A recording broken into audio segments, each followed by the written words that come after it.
Hello बच्चों, नमस्ते। आज हम हिंदी शिक्षण में जो भाषाई कौशल चल रहे थे उनमें हम भाषाई कौशल जो वर्तनी कौशल के बारे में अध्ययन करेंगे। हमने स्वर्ण कौशल और उच्चारण कौशल के बारे में अभी तक जान लिया है। आज का हमारा प्रकरण है वर्तनी कौशल। वर्तनी कौशल क्या होता है? वर्तनी क्या होती है? वर्तनी क्या होती है? किसी भी वर्ण की जो लिखने की जो रीति होती है उसको वर्तनी कहते हैं, वर्तनी कौशल। और वर्तनी कौशल क्या होता है? हम सभी जानते हैं कि वर्णों का एक लिखित रूप होता है, और जो लिखित रूप है वो एक प्रकार से लिपिगत होता है, लिपि में होता है। वर्ण एक ध्वनि है और लिपि जो है उसका चिन्ह है जो ध्वनि को व्यक्त करता है। वर्णमाला जो है वो लिपि में बंधी हुई होती है। अपनी जो हिंदी और बांग्ला की जो वर्णमाला है उन दोनों की लिपियों में जो भिन्नता होती है, लेकिन वर्णमाला एक ही होती है और फिर भी भिन्नता है। और जो हिंदी की जो लिपि है वो देवनागरी लिपि है। तो हिंदी वर्णों को या उन ध्वनि चिन्हों को जो लिखने के जो संकेत हैं उनको हम वर्तनी कहते हैं। ठीक है। शुद्ध लिखना एक कला है। शुद्ध लिखना लेखक के भाषा लेखन की एक कुशलता है, उसके भाषा ज्ञान को दर्शाता है। शुद्ध लिखने का भी उतना ही महत्व है जितना कि शुद्ध उच्चारण या बोलने का होता है। ठीक है बेटा। तो वर्तनी का भी उतना ही महत्व है जितना हमारे उच्चारण कौशल का या स्वर्ण कौशल का है। ठीक है। तो शुद्ध लिखना भी उतना ही महत्वपूर्ण है जितना कि शुद्ध उच्चारण या बोलने का है। ठीक है। तो वर्तनी क्या होती है? वर्णों की जो लिखने की जो रीति होती है उसको वर्तनी कहते हैं। देखो क्या है। वर्तनी का शाब्दिक अर्थ है वर्णक्रम या अक्षर विन्यास, अर्थात किसी शब्द में प्रयुक्त ध्वनियों या वर्णों का सार्थक क्रम जिससे वह कोई अर्थ दे सके। भाई वर्ण जो है अगर कोई सार्थक अर्थ नहीं दे रहा तो उसका कोई फायदा नहीं है, इसलिए उसका लिखित जो रूप है जो एक सार्थक अर्थ दे रहा है। इसी प्रकार किसी भाषा की शब्द संरचना को ध्वनियों या वर्णों का जिस क्रम में प्रयोग होता है वही क्रम विशेष उस शब्द की वर्तनी कहलाती है। ठीक है। जो ध्वनि या वर्णों का जो क्रम है जिसमें उसको लिखा जाता है वही क्रम क्या है? उस शब्द की वर्तनी कहलाती है। ठीक है। अब आता है कि वर्तनी की अशुद्धियों के क्या कारण। भाई वर्तनी का महत्व क्या है? हमने कह दिया कि जितना शुद्ध लिखने का महत्व है उतना ही शुद्ध उच्चारण या बोलने का है। तो कहने का अर्थ यह है कि हमारी वर्णमाला का जो लिखने का जो स्वरूप है उसमें बहुत सारी त्रुटियां होती है। उन त्रुटियों का क्या कारण है? जो हमारी हिंदी की वर्तनी है उसमें तो हर्ष और दीर्घ स्वरों की जो अशुद्धियां होती है वो सबसे अधिक पाई जाती है। ठीक है। हर्ष और दीर्घ स्वरों की जो अशुद्धियां होती है, छोटा है कि बड़ा है, उसकी अशुद्धियां सबसे अधिक पाई जाती है। या फिर हम कहें कि जैसे प्राथमिक या माध्यमिक कक्षाओं के छात्रों को उत्तर पुस्तिका जब हम जांच करते हैं तो हमें ऐसा लगता है जैसे कि लेखन कार्य में बहुत सारी त्रुटियां आ रही हैं। वो सारी त्रुटियों को दूर करना चाहिए। अगर नहीं करेंगे तो बच्चों का जो भाषा ज्ञान है वो अधूरा है।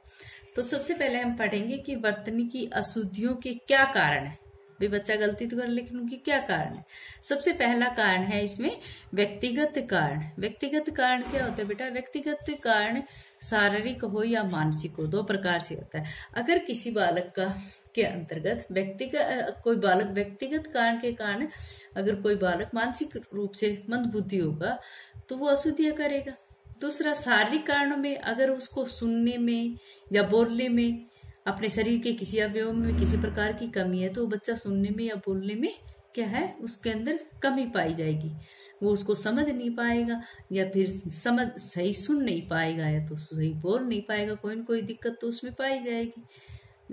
कई बच्चों में क्या होता है, हाथ या उंगली, आंख, कानों की दृष्टि से लेखन को सही ढंग से नहीं कर पाते हैं। तो इस तरह से उनके व्यक्तिगत कारण है, शारीरिक और मानसिक दोनों। इससे आगे है स्वभावगत कारण। स्वभावगत कारण में इसमें स्वभाव दिखाया गया है कि कई बच्चे जो है किसी चीज को सीखने के लिए उदासीन रहते हैं या फिर उस चीज की अपेक्षा कर देते हैं और वो बार बार सुधारने के बाद भी बार बार अशुद्धियों की तरफ ध्यान नहीं रखते, ध्यान नहीं देते और वो बार बार गलतियां करते, उन बातों को गंभीरता से लेते ही नहीं। तो ये क्या है, ये स्वभावगत कारण माना जाता है कि उस बच्चे को सुधार के लिए कहा जाता है, लेकिन फिर भी वो अपनी आदत से सुधार नहीं पाता, अपनी आदत को कहते हैं ना, आदत से मजबूर है। तो बार बार सुधारने के लिए कहने के बाद भी अगर बच्चा उसमें सुधार नहीं कर पा रहा है तो वो स्वभावगत कारण हो जाता है। ठीक है, नेक्स्ट है लिपिगत कारण। लिपिगत कारण, लिपि में क्या है, जो हमारी जो देवनागरी लिपि है, माना जाता है कि ये बहुत ही कठिन है। हिंदी भाषा की जो देवनागरी लिपि है उसमें बहुत सी जटिलताएं, जिसके कारण विद्यार्थी क्या करता है, त्रुटियां करता है। जैसे इसमें त्रुटियां क्या आएगी, जैसे बेटा व और ब को एक ही तरह से लिखा जाता है, कई बार ऐसे है ना, उसी प्रकार से जैसे प और ये जो मूर्धन्य से षटकोण वाला आता है, इसको भी ऐसे लिखा जाता है। ये लिपिगत है, इसमें असमंजस की स्थिति आ जाती है। जैसे क्या है ये ग और दह धनुष, तो ये क्या है, लिपिगत कारण माने जाते हैं। लिपिगत यानी कि हमारी जो देवनागरी लिपि है, हमारे जो हिंदी भाषा की जो लिपि है उसमें बहुत सारी ऐसी चीजें कंफ्यूज करने वाली स्थिति होती है जहां पर बच्चा गलती करता है। ठीक है, नेक्स्ट है स्थानीय भाषा या बोली का प्रभाव। स्थानीय भाषा या बोली का प्रभाव, चाहे कितना भी पढ़ा लिया जाए, कितना ही समझदार बन जाए, लेकिन स्थानीय भाषा का थोड़ा बहुत पुट तो हमारी भाषा में रह ही जाता है। इसलिए माना जाता है कि जो स्थानीय भाषा और स्थानीय बोली जो है उसके कारण भी कई बार वर्तनी लेखन में अशुद्धियां आती है। क्यों आता है, क्योंकि हम स्थानीय भाषा का प्रभाव हमारे ऊपर अधिक होता है।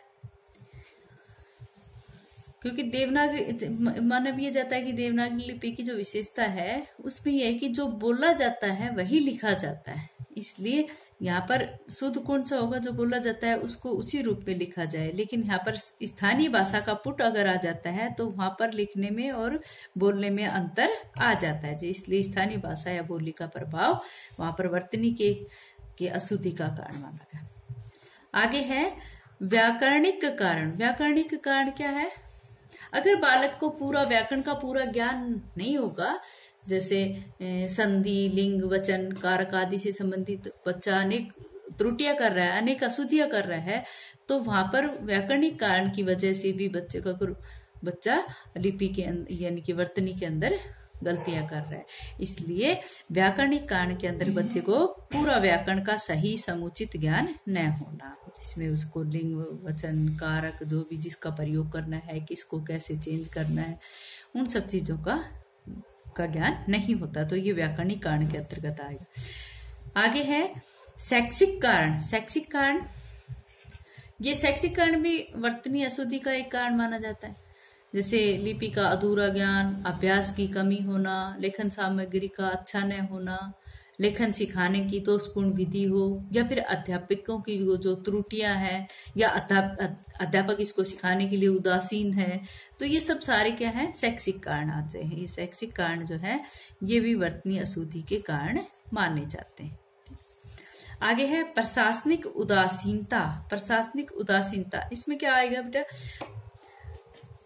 देखो जो इसमें लेखन में वर्तनी की त्रुटियों के पीछे हमारे प्रशासन का हाथ होता है।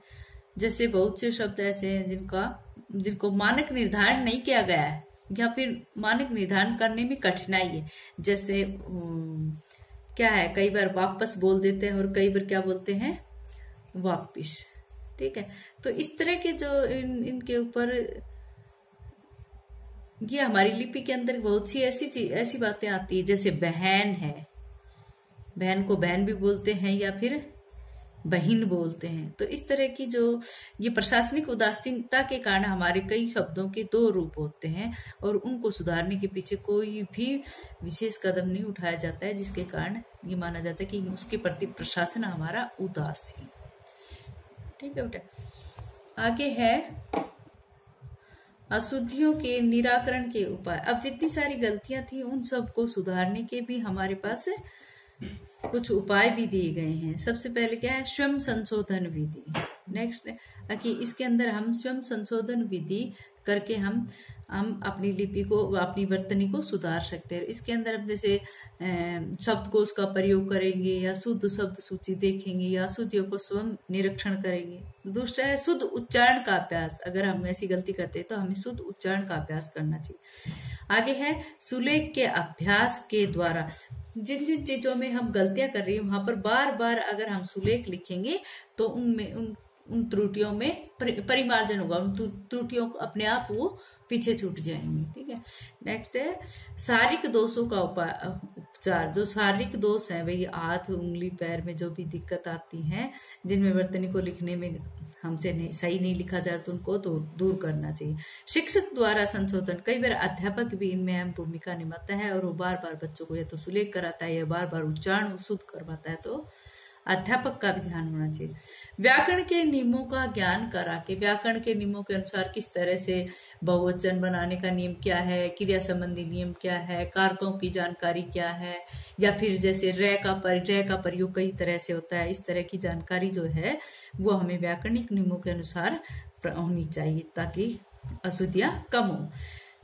आगे है अशुद्ध वर्तनी को बार बार लिखाने का अभ्यास। जिस गलती को हम बार बार करते हैं उसको बार बार लिखाएंगे तो अभ्यास करने से हम उस त्रुटि को भूल जाएंगे। आगे है खेल विधि। खेल विधि के माध्यम से ब्लैक बोर्ड पर यानी कि श्यामपट्ट पर बच्चे से कार्य कर लिखवाना, कुछ भी लिखवाना और फिर उसको छिपाना, इस तरह से। अक्षर विन्यास प्रतियोगिता। अक्षर विन्यास यानी कि कक्षाओं को 2 पार्टों में बांटकर उनके अंदर एक प्रकार का कंपटीशन करवाना। जो भी कक्षा का जो भी हिस्सा इसमें फर्स्ट आता है तो उसको पुरस्कार देना या फिर उसको सम्मानित करना, इस तरह का अक्षर विन्यास प्रतियोगिता करवानी चाहिए।